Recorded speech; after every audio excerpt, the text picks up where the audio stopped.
Ano po ang gagawin niyo dun sa pera? Ang plano namin, kung halimbawa maibigay nila,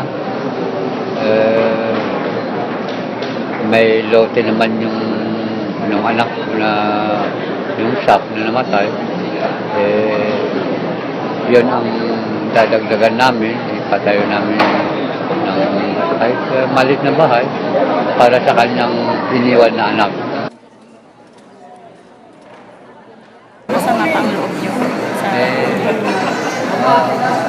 Medyo meron din na iwan, hindi natin sabihin na biglang maano yung damdamin natin. Tanggapin natin dahil yun, trabaho nila. Hindi na natin may babalik ang buhay ng ating mga mahal sa buhay.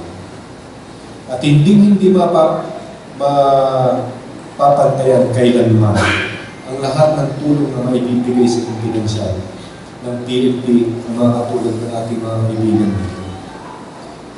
Ngunit, we have to move on.